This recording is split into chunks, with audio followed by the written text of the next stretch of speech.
At 52, I thought I had everything. A seven-figure salary, a corner office with a skyline view, awards lined up on the wall like trophies of my dedication. People respected me. Clients needed me. My name meant something in the world I had built. Then one evening, as I reviewed next quarter's financial forecast, my 10-year-old son stood silently at my office door. He looked at me holding a crumpled drawing in one hand and a backpack in the other. "Dad," he asked, "why is the boardroom more important than me?" I froze. I had closed million-dollar deals without blinking. I had delivered keynote speeches to thousands, but I couldn't answer my own child. 20 years I had spent climbing the ladder, missing birthdays, skipping recitals, postponing vacations. I told myself I was building our future. I didn't notice when our present vanished. My wife had stopped asking me to come home early. My daughter no longer kissed me goodnight. My son was now asking if he mattered at all. That night, I didn't sleep. I sat alone in the home office where I had traded bedtime stories for spreadsheets. I looked at the empty hallway where little feet no longer ran to greet me. But maybe, just maybe, it wasn't too late. What happened next wasn't easy. It was painful, raw, and slow. But if you've ever wondered whether your job is costing you more than it's paying, stay with me. This story might save your family before it's too late. My name is Ethan Blake, and I'm 52 years old. You wouldn't guess it now. Tailored suits, polished shoes, a voice that carries in boardrooms. But I was born into a life where second-hand was normal and new was a luxury we only dreamed of. My father died when I was 9. Heart failure, they said, but I always believed it was the stress of working 2 factory jobs just to keep food on our table. After he passed, my mother took over his burden without complaint. She cleaned offices in the morning and waited tables at night. I can still see her hands cracked red, exhausted. One night I found her crying at the kitchen table, the unpaid electric bill in her hand. I was 12. I remember vowing to myself, one day I will make so much money that my family will never have to cry over bills again. That vow stayed with me through every late-night study session, every part-time job in college, and every rejection letter I turned into motivation. I wasn't chasing success, I was running from poverty. And then came Emma. I met her at a community center where I volunteered during college.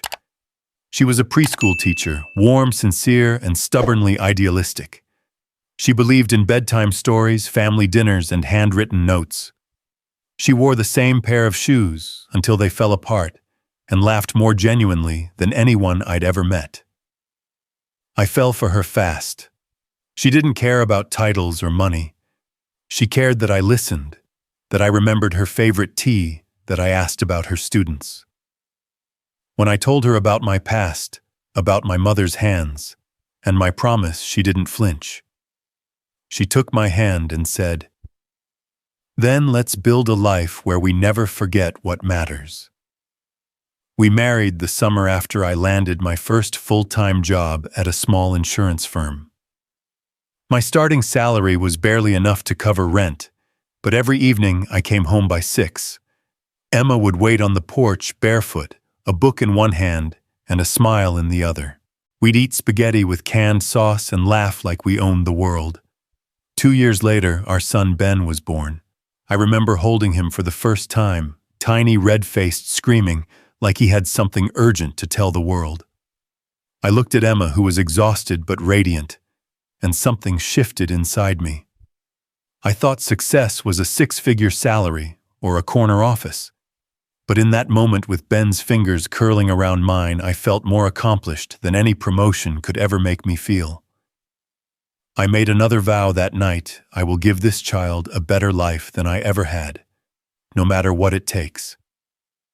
At first it was easy. My job was modest but stable. I made it to every doctor's appointment, every milestone. I'd rush home to bathe. Ben read him Goodnight Moon and kiss him goodnight. Emma and I took turns on diaper duty. We were tired but happy. But I started to feel something else too, a quiet voice deep inside whispering that I could do more. I had ideas, ambition, and now a reason that burned brighter than before. Providing for Emma was love. Providing for Ben was instinct.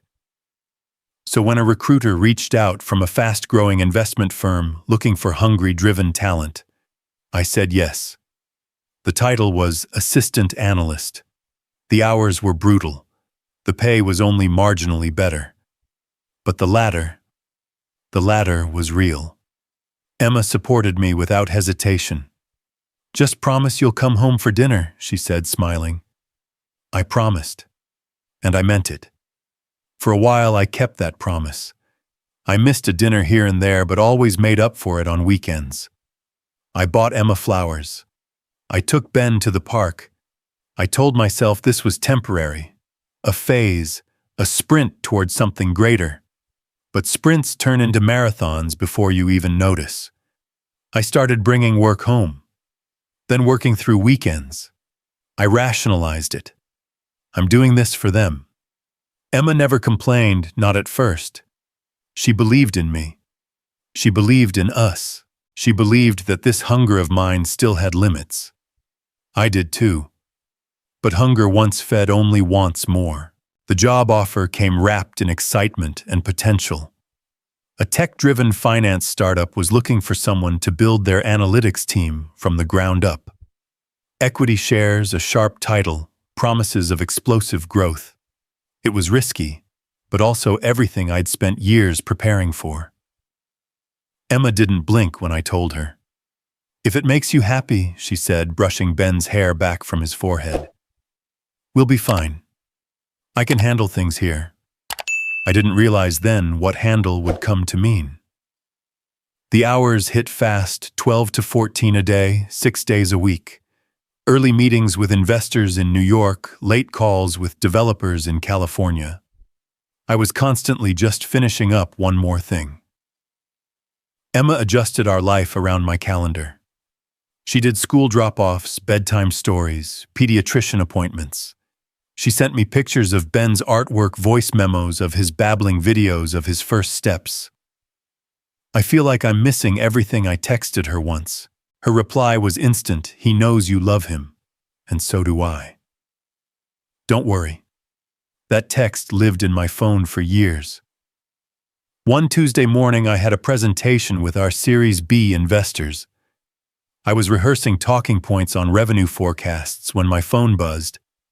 Emma had sent a video Ben, maybe 3 years old, grinning ear to ear, pedaling a bike on the sidewalk with a shaky wobble. "Look at him go," she laughed behind the camera. "No training wheels?" I watched it twice, then locked my phone and walked into the meeting.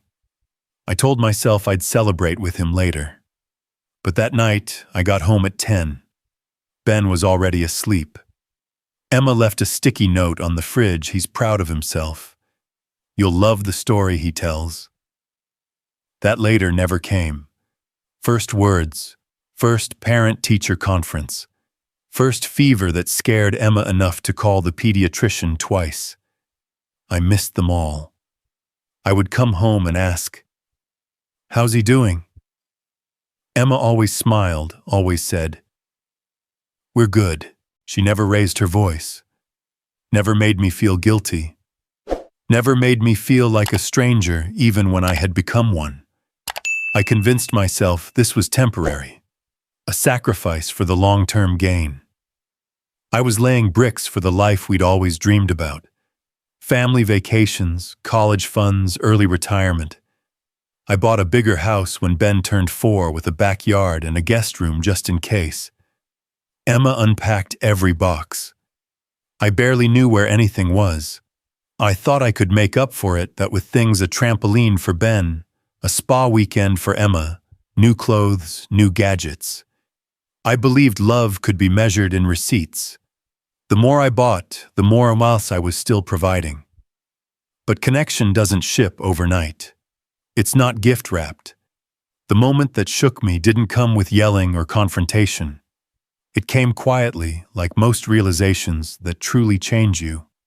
Ben's 6th birthday landed on a Tuesday.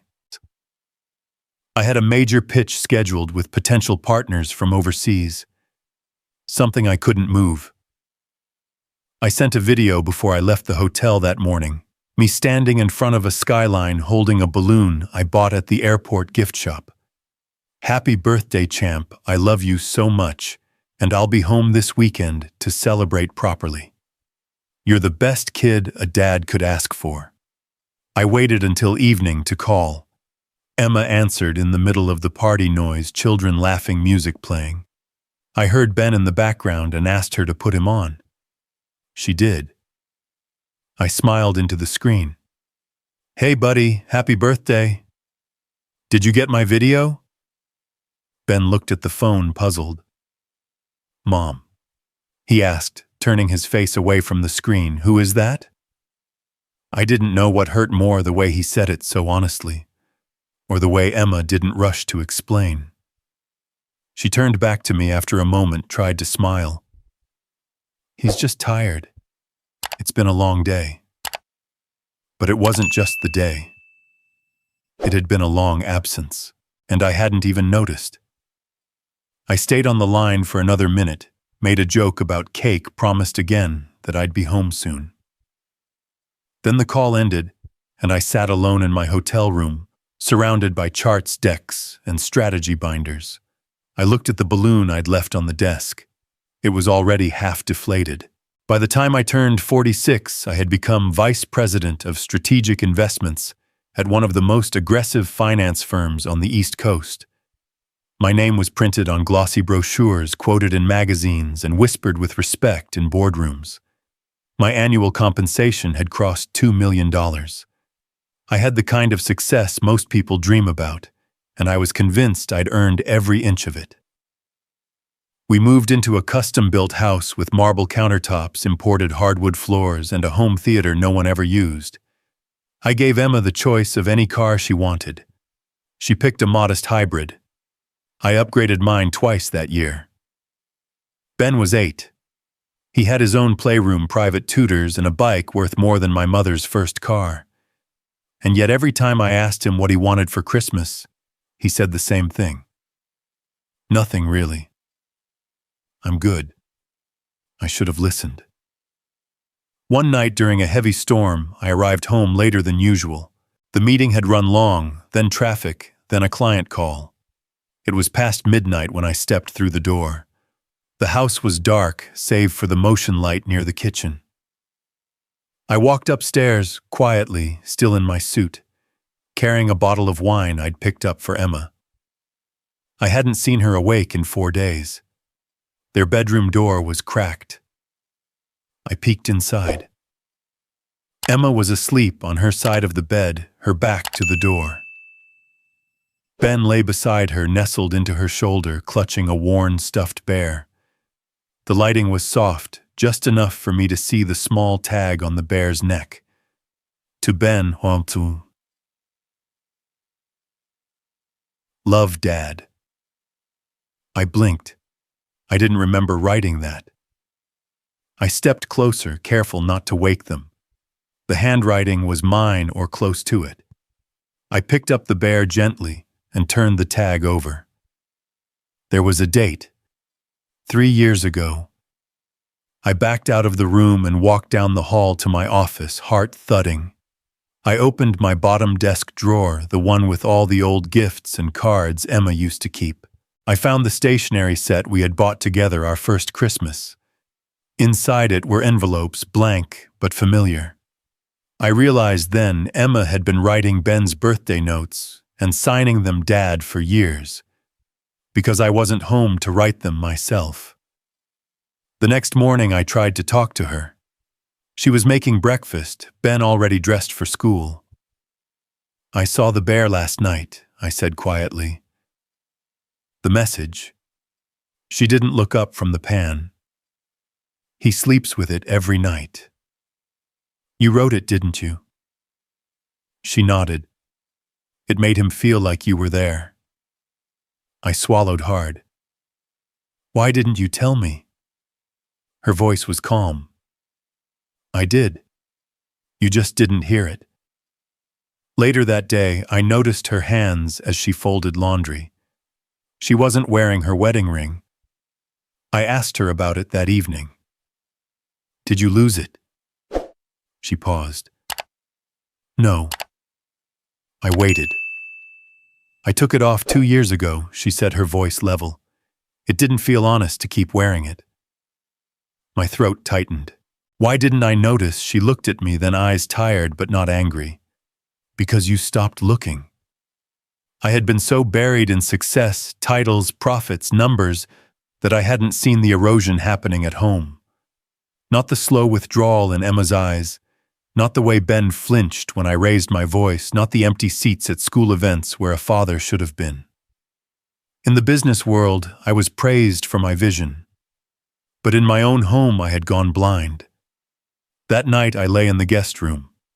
Not because she asked me to, but because I couldn't face the silence beside her. I stared at the ceiling and thought about the promises I had made. The ones I whispered to Ben when he was born. The ones I swore to Emma on our wedding day. And I realized something. I hadn't broken those promises all at once. I broke them one missed dinner, one ignored bedtime story, one unread note at a time. And I hadn't even noticed. Emma returned to work when Ben was 9. She hadn't planned to, not really, but the opportunity came up at a charter school downtown. Part-time manageable hours, familiar ground. She used to tell me teaching made her feel alive. Now she didn't tell me much of anything. I figured it was time, she said over coffee one Saturday morning, her tone neutral. Ben's in school most of the day. I need something that's mine again. I nodded, pretending I understood. I didn't ask if she needed the job or the independence. We hired a sitter for the afternoons. Ben was enrolled in an after-school program with homework support and supervised play. Emma handled mornings, I handled nothing. I left the house before anyone else was awake and came home when they were already winding down. Dinners happened without me. Bedtime stories were between mother and son. I caught glimpses of them in passing in photos and voicemail recordings I never responded to. Emma didn't complain. She didn't beg or accuse. She adapted. She stopped asking if I'd be home for dinner. She stopped texting reminders about events. She started buying groceries based on what she and Ben liked. I stopped being factored into the equation. At first, I thought she was giving me space. Now I know she was giving up on the idea of partnership. Ben changed too. He was always quiet, a little shy, but now he became guarded. He gave one-word answers to my questions, shrugged when I offered to help with schoolwork, avoided eye contact when I tried to joke with him. I chalked it up to age, a phase. Boys his age get moody, I told myself. Nothing to worry about. Then one day, Emma left a note on my desk. Please come with me to Ben's conference. Just this one. I cleared my schedule. I thought it would be a routine meeting about academics. Instead, we sat across from his guidance counselor in a room that felt smaller than it should have. Ben's doing fine academically, the counselor began. He's bright, respectful. But there are some concerns emotionally. Emma didn't flinch. I shifted uncomfortably in my chair. He's been seeing the school therapist once a week, she continued. Voluntarily. He asked for it. I blinked. Why? The counselor paused.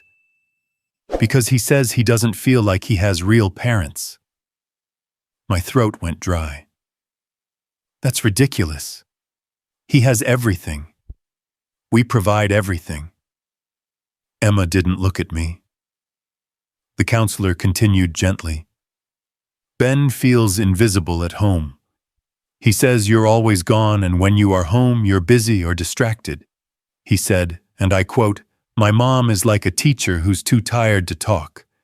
My dad is like a picture in a frame." I stared at the table. He asked if the counselor added if it was normal to feel like your parents are ghosts. I didn't say a word the whole ride home. Emma didn't ask me to. That night I stood outside Ben's door listening to him hum softly while building something with Legos. I used to do that with him, and we'd make entire cities together, crash them with monster trucks, rebuild. Now I didn't even know what he liked building anymore. I knocked. He didn't answer. I stepped inside.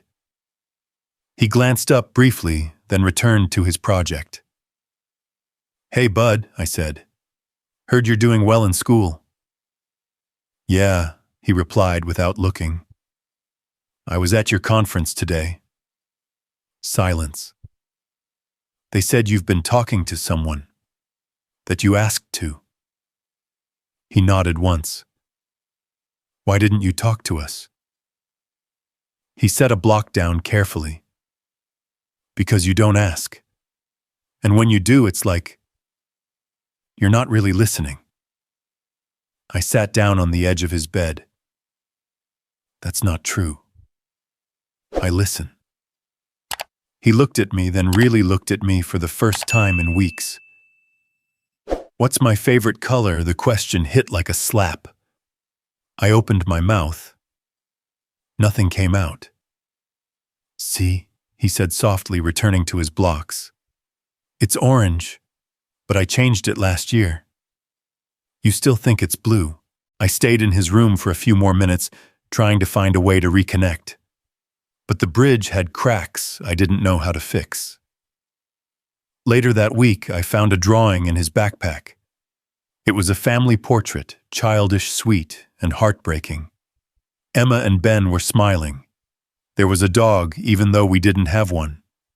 There was a tall figure standing to the side holding a phone. It was me. I needed Ben's birth certificate for a financial compliance audit, just one of those bureaucratic things high earners endure. Emma had always handled the personal paperwork. She kept everything organized in a small fireproof safe in our closet, tucked beneath a blanket box. It had been years since I opened it. I was in a rush as usual, running late for a call, juggling a coffee in one hand and a pen in the other. I punched in the code, flipped open the lid, and started flipping through files labeled medical school taxes. Behind a folder marked travel, I found an envelope with no label. Not thick, not formal. Just an ordinary white envelope. Curious, I opened it. Inside was a document I wasn't supposed to see. A petition for dissolution of marriage, filed, signed, but undated. It had Emma's handwriting in the margins. Notes, reminders, edits. Not legal annotations. Personal ones. Too harsh reword. Do I still mean this? Maybe wait until after his birthday. My stomach dropped. There was no lawyer's stamp, no date filed. But it was real. She had written it, prepared it, and then never sent it. I sat down on the edge of our bed, the document trembling in my hand. For 2 years, she'd lived with that decision quietly tucked away in a locked box, and I had never noticed. That night, I didn't confront her. I couldn't. I was afraid of what she'd say, and worse, what she wouldn't. Instead, I replayed moments that I'd brushed off before, the times she hesitated, before speaking, the silence in her goodnight, the way she shifted away when I touched her shoulder in the kitchen. I had thought we were just tired, stressed, normal married people.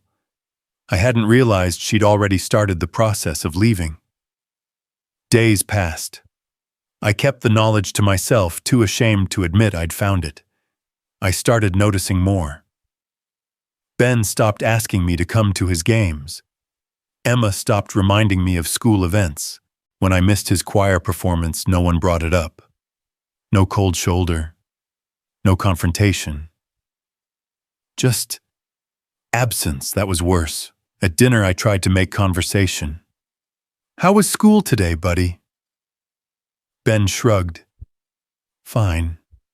Emma smiled politely. "He got a B+ on his science test." I looked at him. That's great. Why didn't you tell me? He poked at his food. Didn't think it mattered. Emma changed the subject before I could answer. I began to overcompensate, bringing home gifts, planning a weekend getaway. I never had time to book offering to help with homework, only to be told it was already done.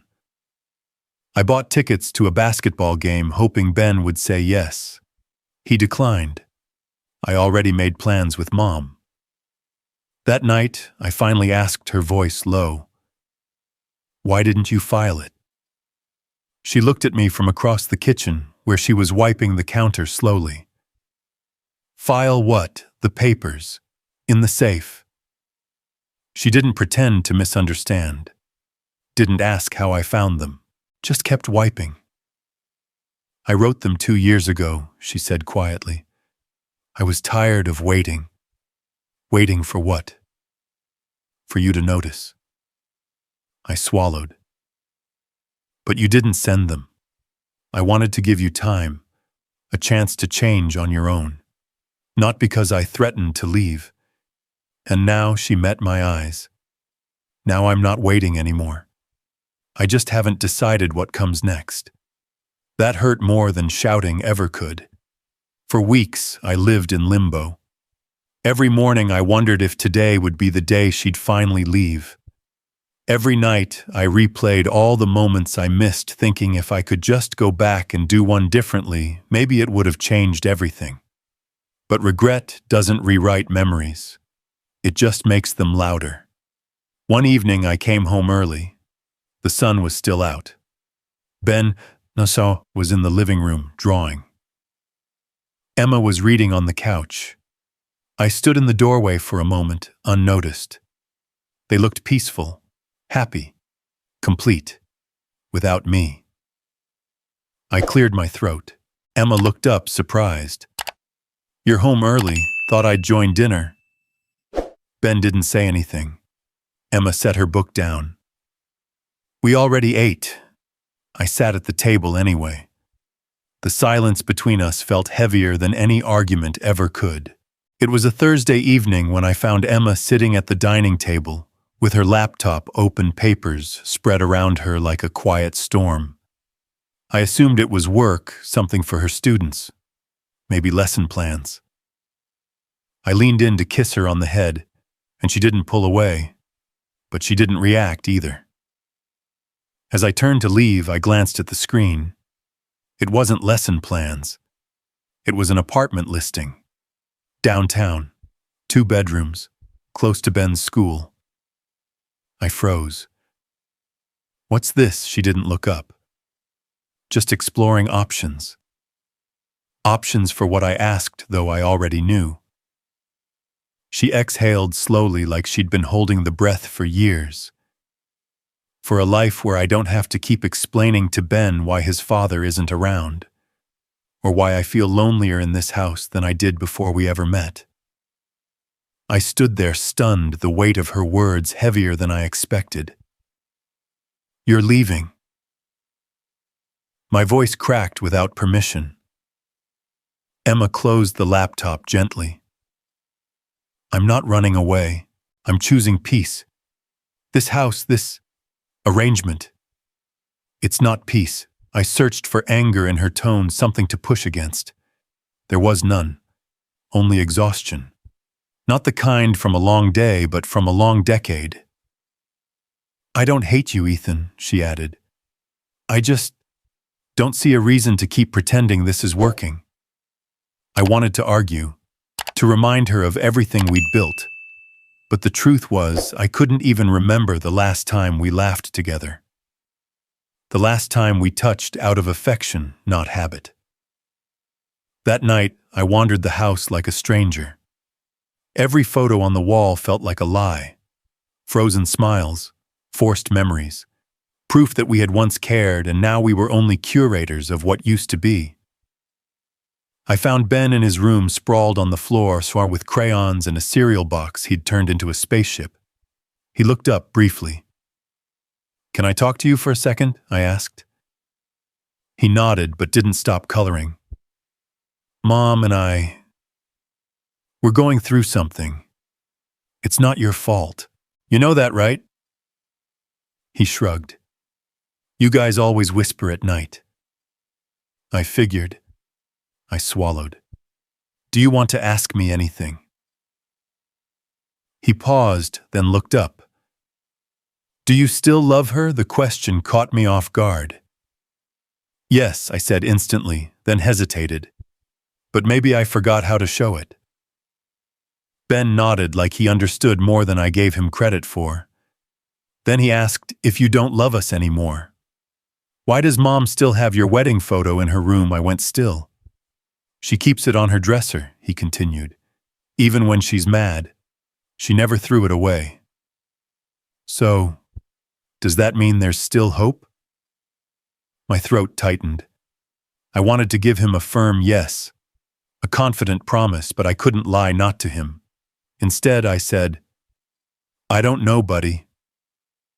I hope so, I really do. He looked down, coloring again. I miss when we were all happy. So did I.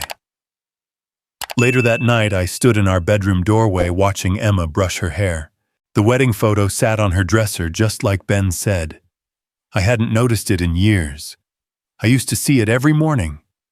Now it felt like a relic from another life. I approached her slowly. Why haven't you taken it down? She met my eyes in the mirror. Because I don't hate our past. I hate that it disappeared. I sat on the edge of the bed. I can change. She nodded, but not with hope, with politeness. That's what people say when they realize they're about to lose everything. I mean it. I know, she said. But meaning it doesn't undo years of silence. There was no anger in her voice. That's what hurt most. The next morning, I watched her pack Ben's lunch while checking her email. She looked calm, efficient, like she could do all of this alone and had for years. When they left for school, I walked into our closet and stared at the empty space on her side of the dresser. Her jewelry box was gone. Not all of it. Just enough to tell me she was already preparing. That afternoon, I canceled a meeting and sat in my car outside Ben's school.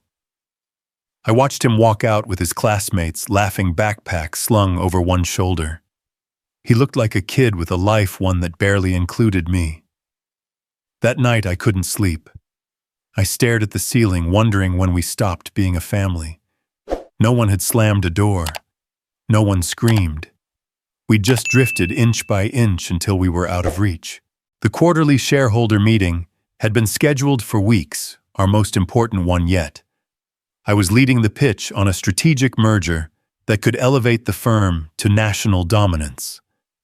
The boardroom was packed, tension palpable, every word measured and recorded.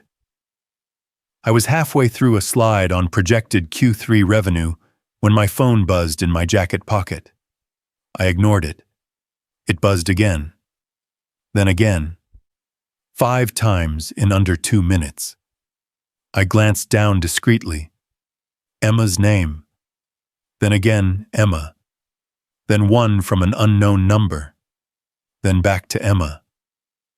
I hesitated, mind racing. She never called me during meetings. Ever.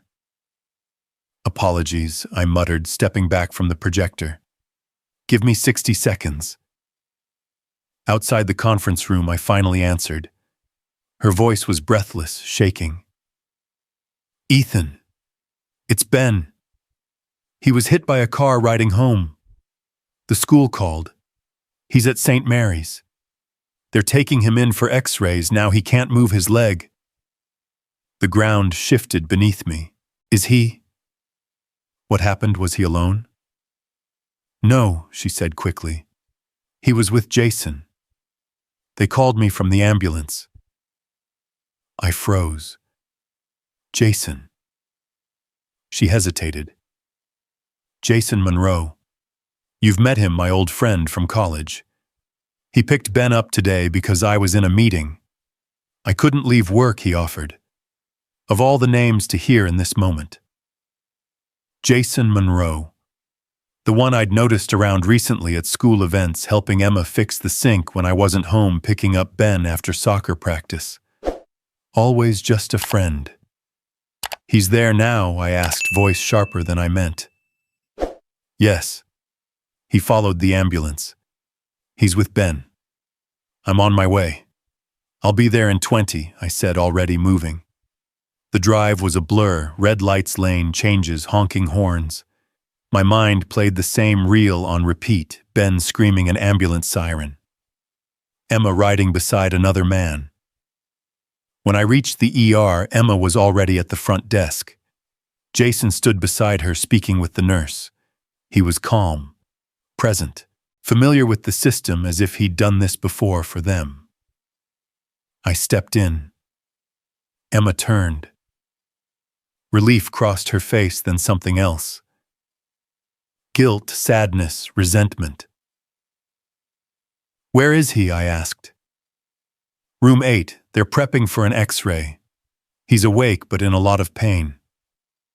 I moved past Jason without acknowledging him. Inside the room, Ben looked small on the gurney. His leg was elevated, bandaged and swollen. He winced when he saw me. "Dad," he murmured. "I'm here," I said, sitting beside him. "I'm so sorry." "I should have been." He closed his eyes. "It wasn't your fault." But I wasn't sure he meant the accident. Minutes passed. Nurses came and went. I tried to hold his hand. He let me but didn't squeeze back. Outside, I found Emma pacing. Jason was gone. "I didn't expect you to be so involved with him," I said quietly. She didn't rise to the bait.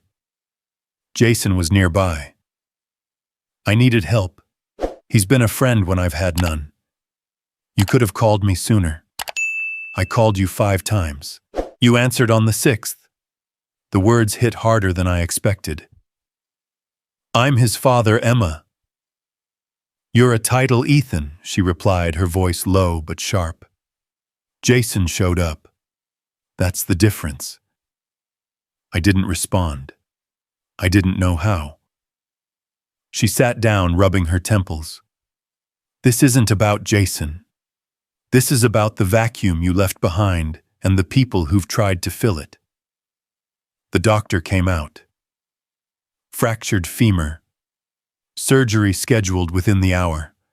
Not life-threatening, but serious. Recovery would take months. Emma signed forms. I tried to, but my hand shook too much. She took the clipboard gently. Back in the room, Ben was dozing off. Morphine kicking in. He looked peaceful even as monitors beeped around him. I sat beside him, head in my hands. Jason had been here first. Not me. Another man had been the one holding my son's hand in the back of an ambulance. And for the first time, I couldn't even say that was wrong. The waiting room outside Ben's post-op recovery ward was cold, sterile, and silent. The kind of silence that didn't come from absence, but from everything that had been said too late. Emma sat 2 chairs away from me, arms folded, gaze fixed on a spot on the wall. She hadn't spoken since the doctor told us the surgery went well. Ben would be okay. Bones heal. But I couldn't stop wondering if we would. "I didn't mean for any of this to happen," I said, finally the words scraping out of my throat. "The distance. Jason. All of it." Emma's eyes didn't leave the wall. But it did happen. I leaned forward, elbows on my knees. "I know I've failed, but I want to fix it." She let out a soft, bitter laugh. Now I flinched. "Is it too late?" She turned to me then, and I saw it. The pain, the fatigue, the years she had carried us both. "You know what's funny," she said, voice trembling. "It's not the big betrayals that break a marriage. Not infidelity, not shouting.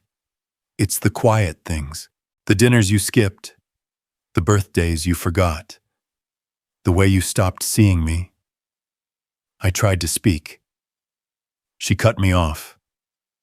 2 years ago, she said there was someone. Not Jason. A coworker. We talked, laughed. He listened. I felt seen for the first time in years, and for one terrible week I thought about what it would mean to leave. My chest tightened. I wanted to interrupt, to demand names, details. But I didn't. I never acted on it, she continued. Because when I looked at him, all I could think was, I still love the man I married. The one who held my hand during Ben's birth. The one who stayed up with me all night when we couldn't afford heat, wrapping us both in one blanket and saying, we'll figure it out. I swallowed hard. I'm still him. No, she said gently. You're not. You became someone else. Someone who measures love in gifts and gestures, not time or presence. You broke the promises you made not by cheating, but by vanishing. The words landed with precision, each one a weight I couldn't dodge. I stayed because I thought maybe, just maybe, you'd come back, she said. Not physically, emotionally. But every time I reached for you, you were somewhere else. On a plane, in a meeting, in your own head. I looked down at my hands. I thought I was doing it for us. No, she whispered. You were doing it for you. For the boy who watched his mother cry over unpaid bills.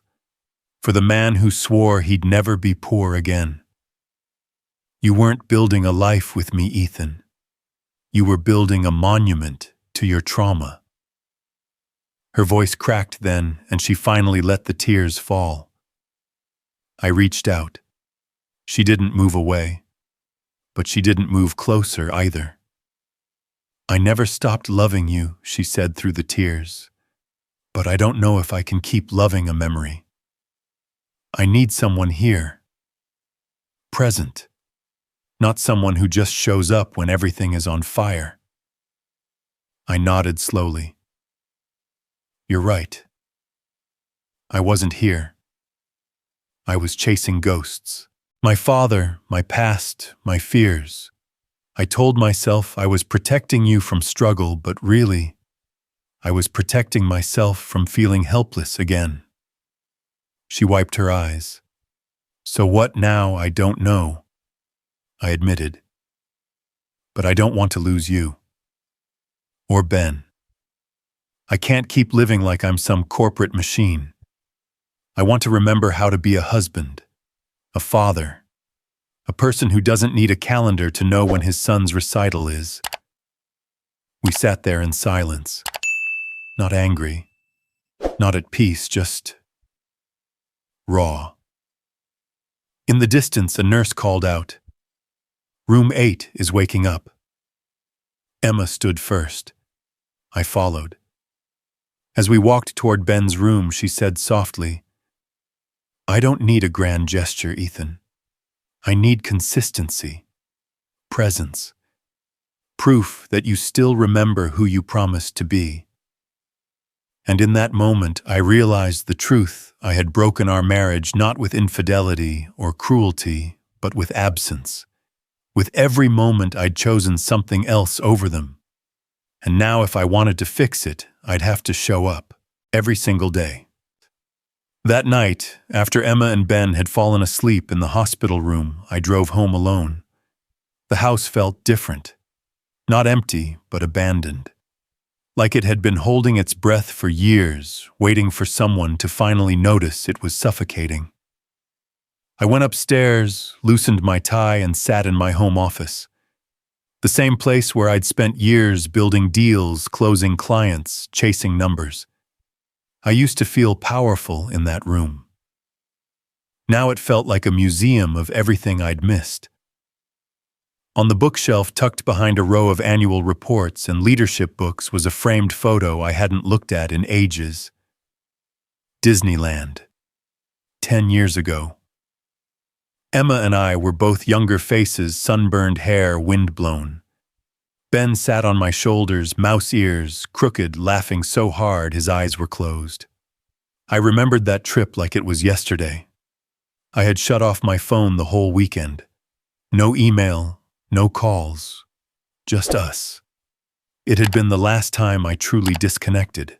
I stared at that picture for what felt like hours. Every smile in that frame mocked the man I had become. A father in title, a husband in contract, but not in spirit. I thought about the vows I made to Emma, about the promises I whispered to Ben when he was a baby, asleep on my chest. I'll always be here. But I hadn't been. Not really. I rose, walked slowly to my desk, and opened my laptop. I didn't plan to write anything. I just meant to check email.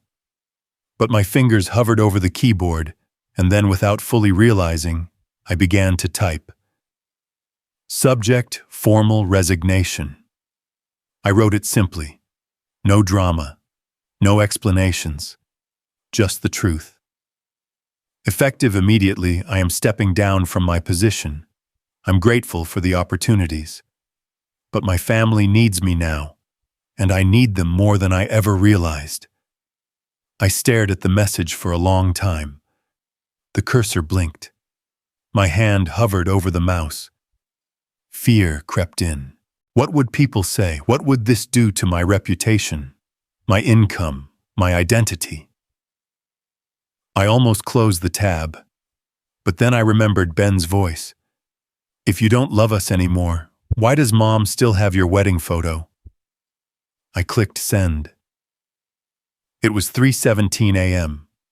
I shut the laptop, leaned back in my chair, and let the silence wash over me. Not the cold, distant kind, but a softer one. The kind that follows a decision made from truth. At sunrise, I walked into Ben's room.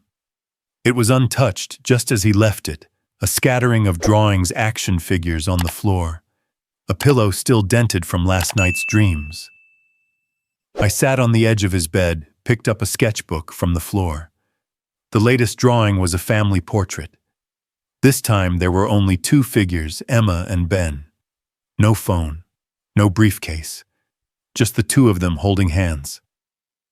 I closed the book gently and whispered into the air, I'm coming back. I swear it. Later that morning, I returned to the hospital. Emma was sitting beside Ben, reading aloud from a comic book. She looked up as I entered. There was a pause in her eyes, curious, cautious. I resigned, I said quietly. She blinked. What? I walked away. This morning. It's done. She didn't say anything for a moment. Then she looked back at Ben and resumed reading, voice steady. But I saw it a flicker in her expression, the smallest crack in her walls. Hope. Not forgiveness, not trust, but hope. It was the first step, and for the first time in years, it was in the right direction. I picked up takeout on the way home from the hospital. Thai food, Emma's favorite, when she didn't have the energy to cook.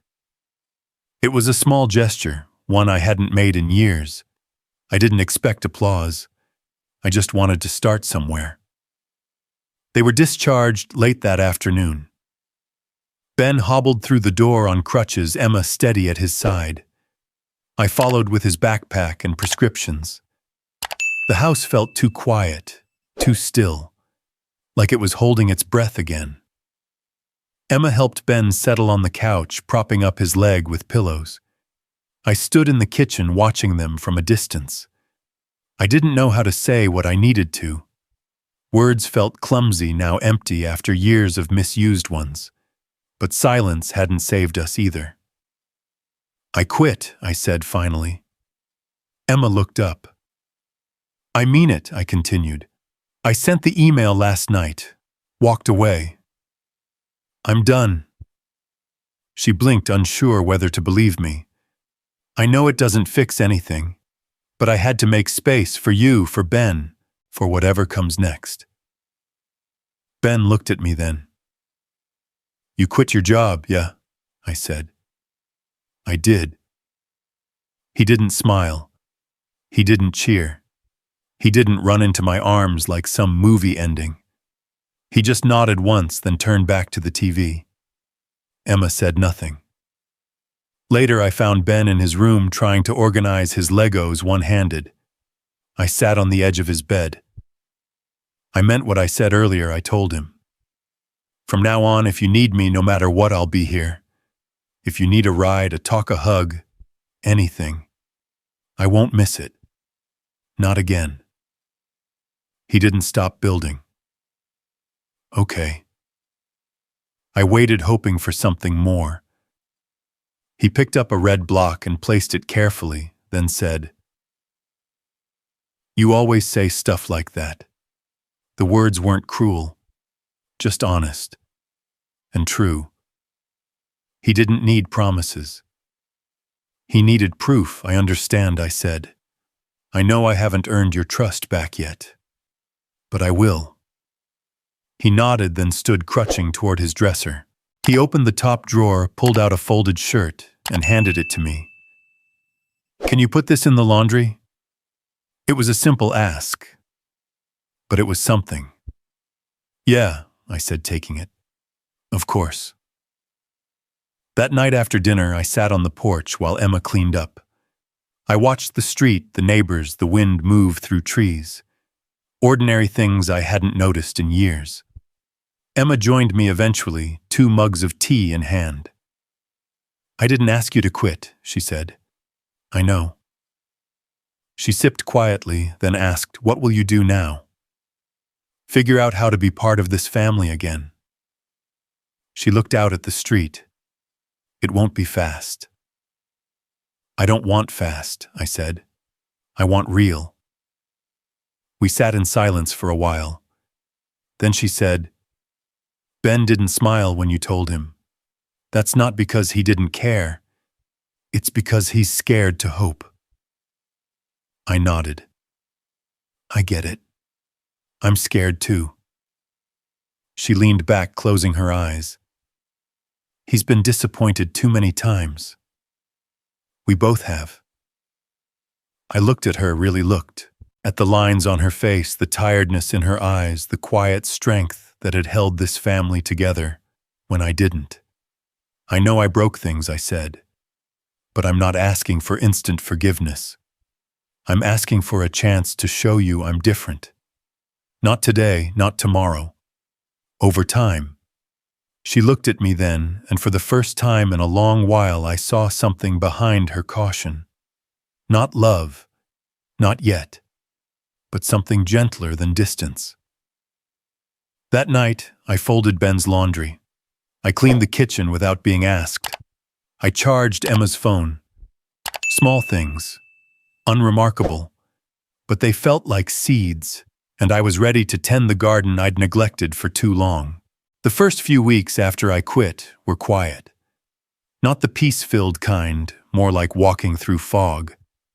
I filled my days with what used to be invisible packing, Ben's lunch, unloading the dishwasher, helping Emma with errands, offering to drive to doctor's appointments. But every offer came with a silent pause, a glance that said, "Are you sure trust doesn't return on a schedule?" Emma gave me space, but not softness. She moved around me like I was a guest with an extended stay. Not unwelcome, but not entirely welcome either. One evening, I reached out to touch her back as she washed dishes. She tensed, not in fear, but instinct. It wasn't rejection. It was muscle memory from too many years of distance. "I'm sorry," I said, withdrawing my hand. She nodded without turning. "It's not that I don't want to believe you, Ethan. I just can't afford to hope." "I understand," I said. She dried her hands slowly, then turned. "This isn't about what you say anymore. It's about what you show. I need time. Not gestures, not speeches. Time." "I'll give it," I said, "as long as it takes." Ben was harder to read. He let me make his breakfast. He let me sit beside him during cartoons. But he didn't speak unless necessary. His answers were short, neutral. One Saturday, he sat at the dining table, crayons scattered across a sheet of paper. I glanced over as he colored.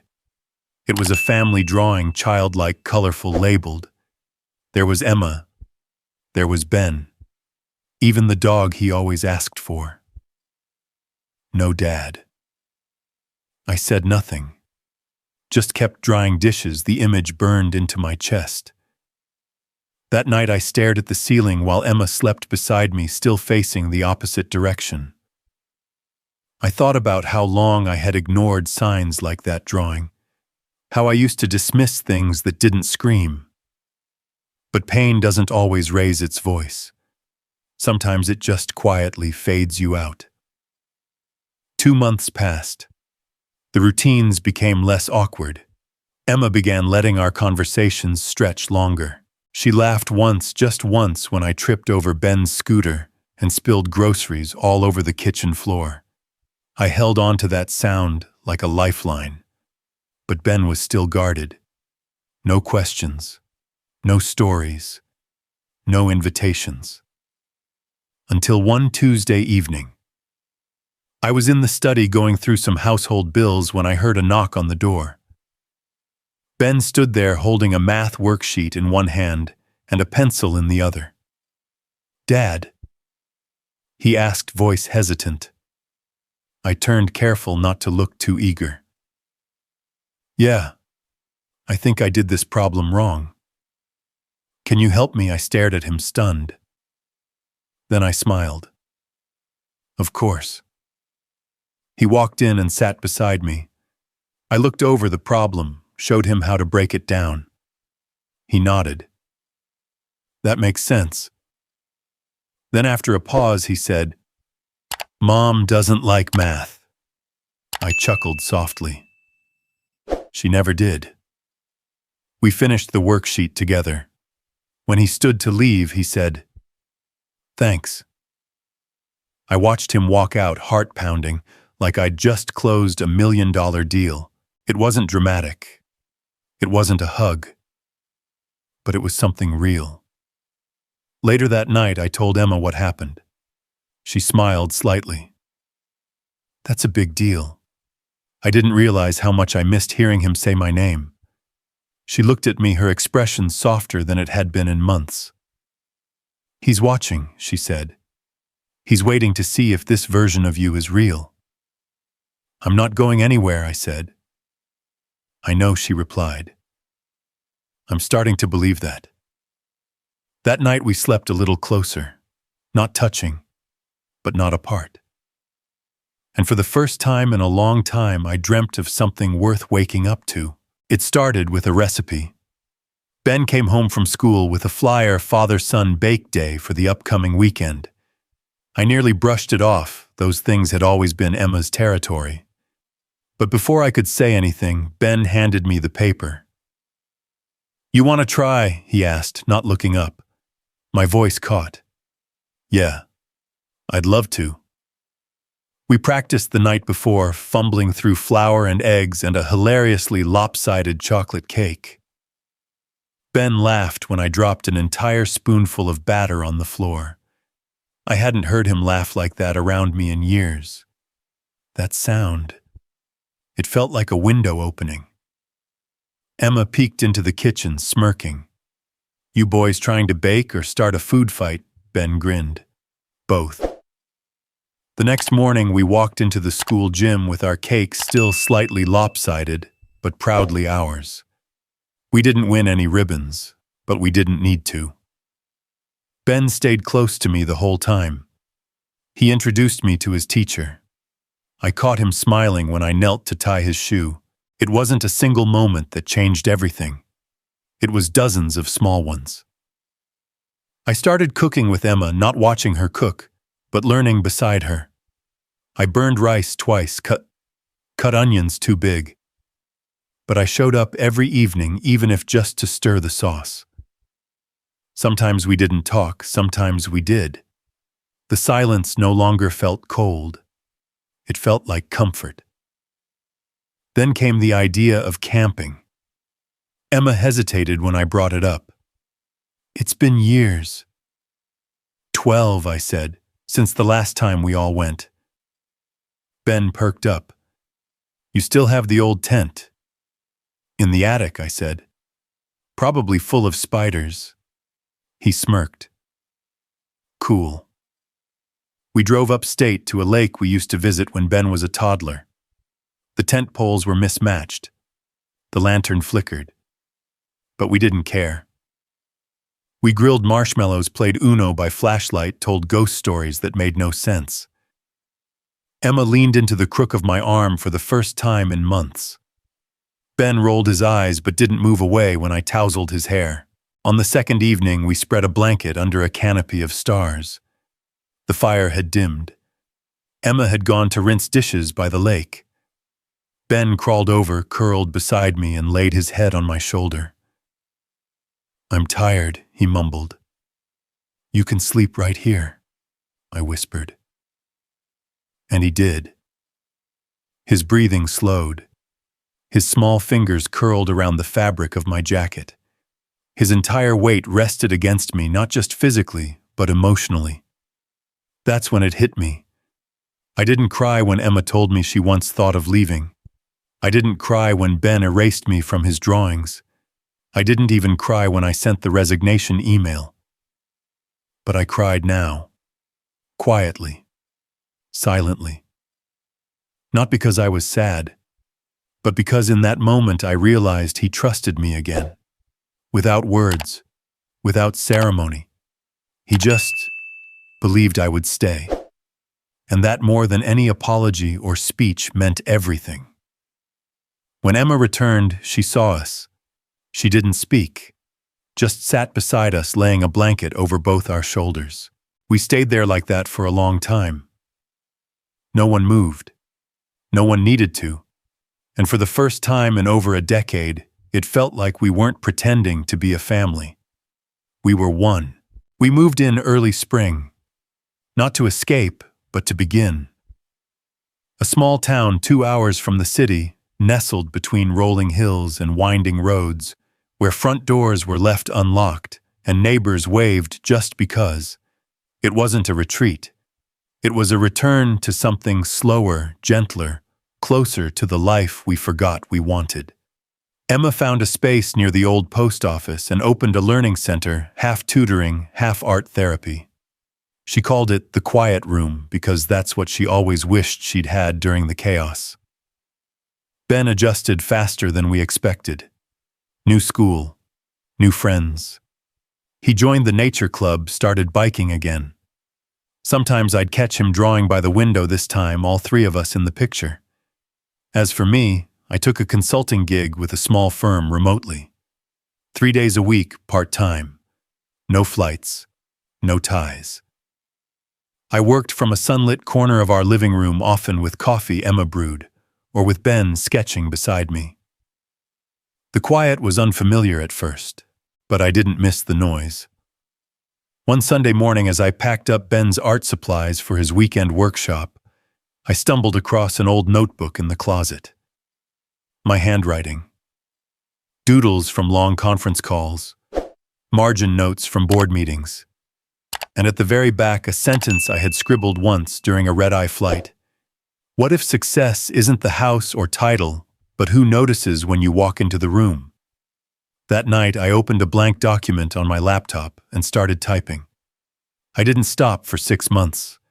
The book was part memoir, part confession, part cautionary tale. I called it Boardroom Over Bedtime Stories. It wasn't about career strategy. It was about missing your son's first bike ride, about measuring your worth in quarterly growth instead of bedtime kisses, about the cost of winning the wrong game. Emma read every draft. Ben helped design the cover, his idea to sketch a man in a suit holding a teddy bear. We self-published it quietly. I didn't expect much, but it found people. Thousands of fathers wrote to say they saw themselves in the pages. Men who had built empires but missed piano recitals. Men who stayed late at work and came home to strangers they once called family. Men who thought they were alone in their guilt. I wasn't famous. I didn't want to be. But I was seen, truly seen for the first time. One evening, while signing a stack of copies to send out, Ben sat beside me. "You think it's weird you wrote a whole book about messing up?" I smiled. "No. I think it's weirder if I didn't." He nodded thoughtfully. "It's a good book." "Thanks, bud." He hesitated. "Do you still feel bad about—" Before I looked at him, this boy who had once closed every door between us, who now sat beside me like he always had. "I do," I said, "but not like I used to. Now I feel grateful, because I got the chance to change, to earn my place again." Ben leaned his head on my shoulder. "I'm glad you did." In the distance, Emma was watering the garden.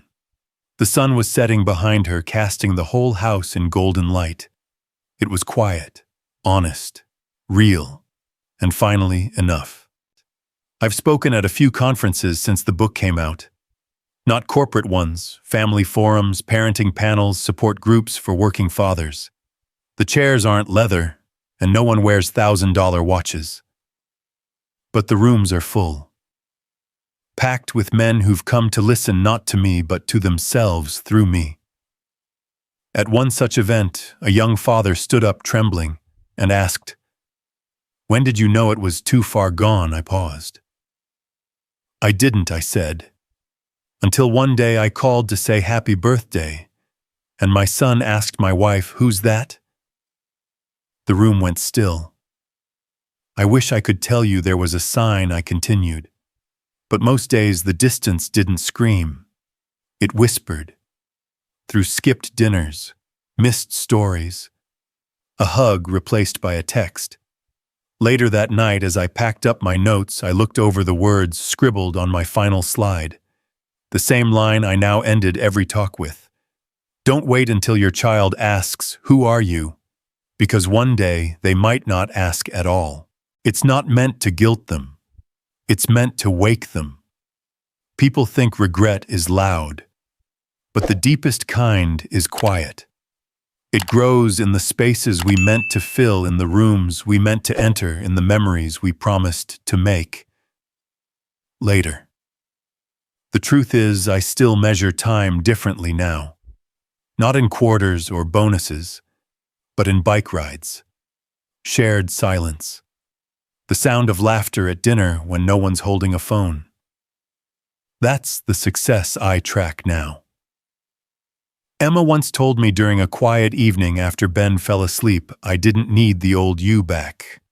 I just needed the real you, the one who shows up, listens, tries. That line has stayed with me. We all stumble. We all chase things that glitter. But eventually, we learn, some earlier, some later, that fulfillment isn't in titles or towers.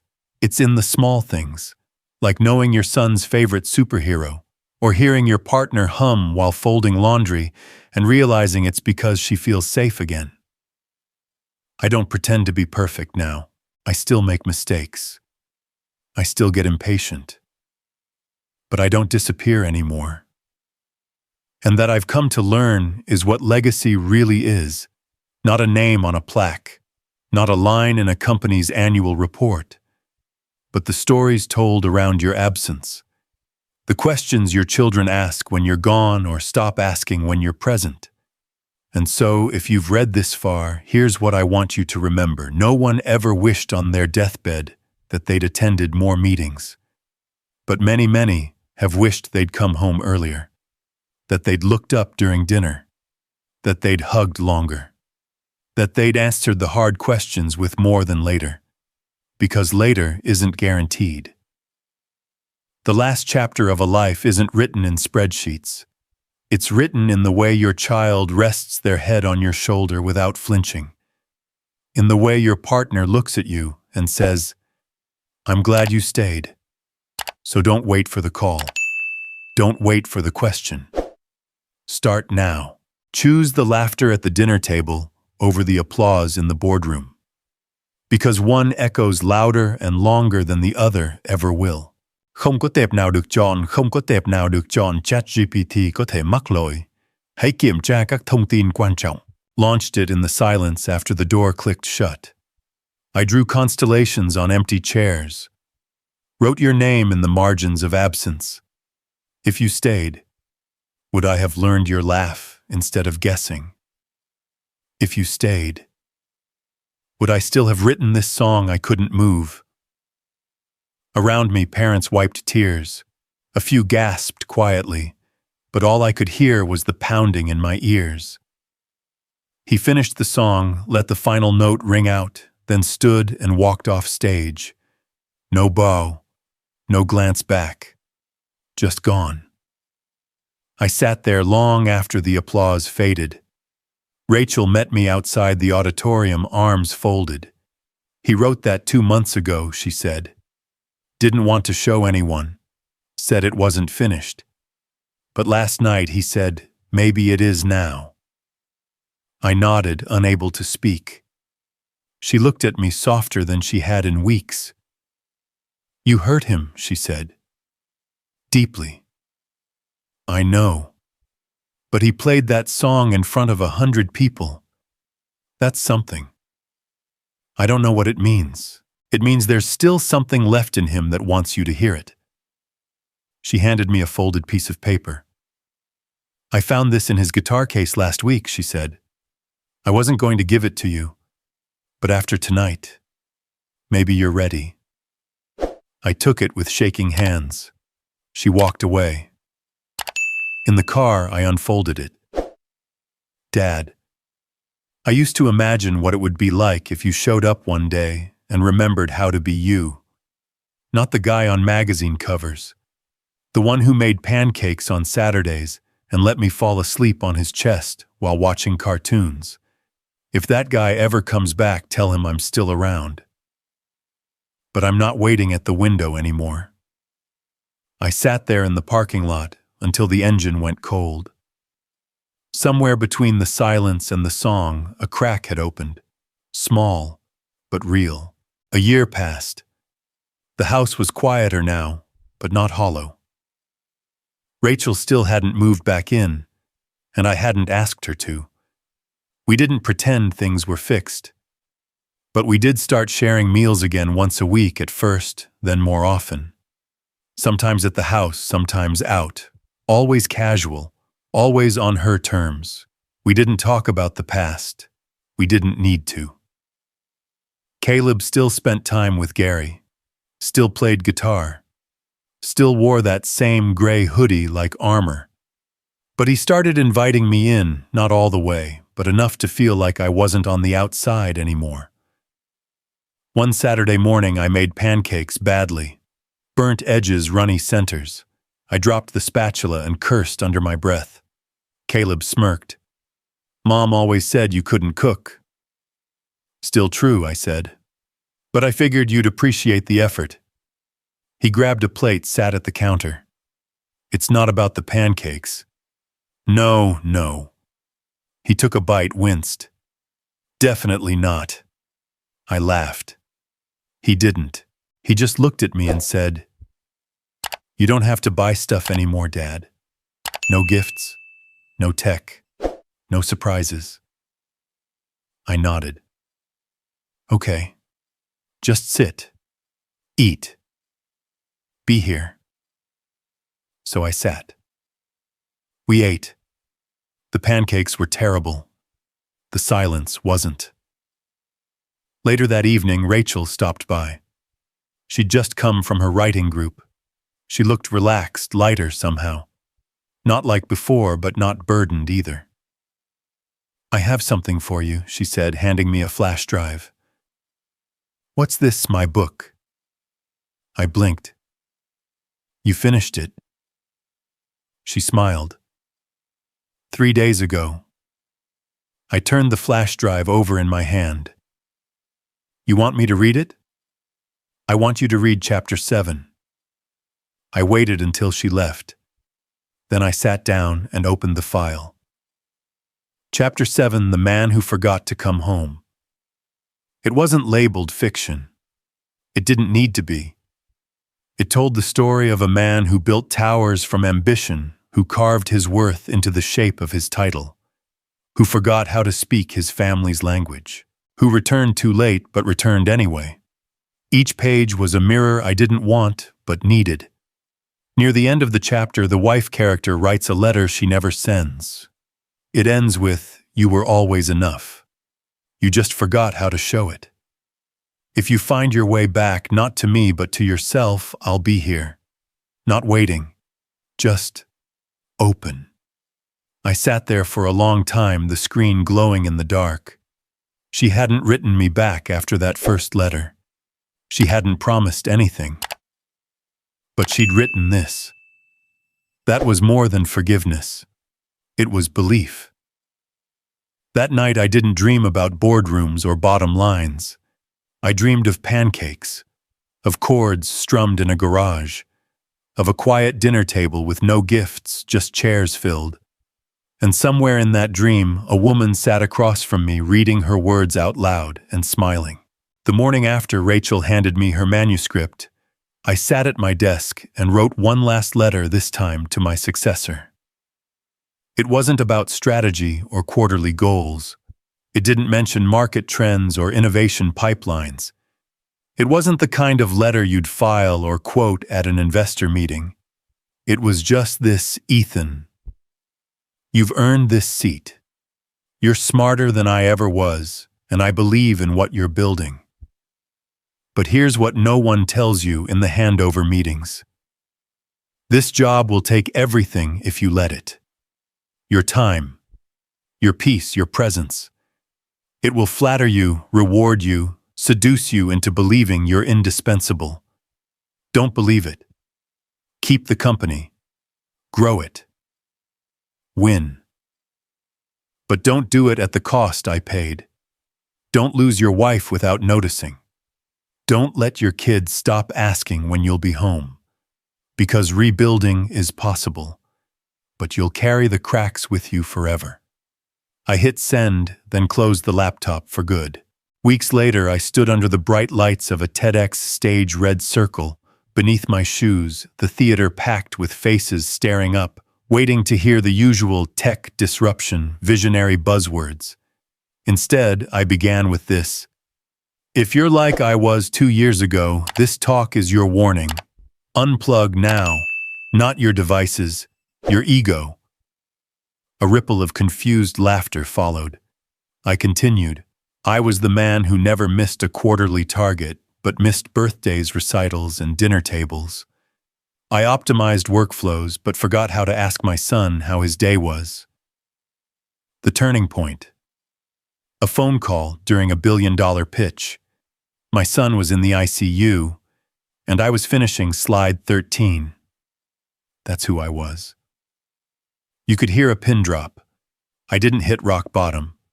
I coasted right past it. And then I stopped. Not because the world demanded it, because I realized the one I was building no longer included the people I loved.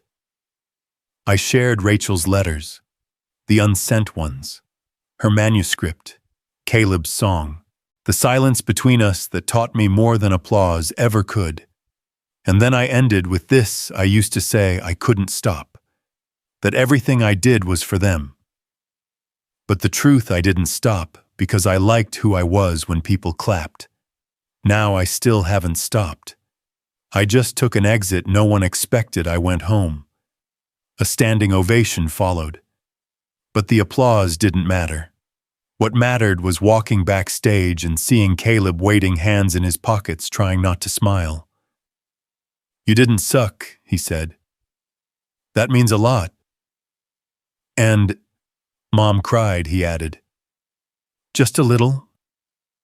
I nodded, eyes stinging.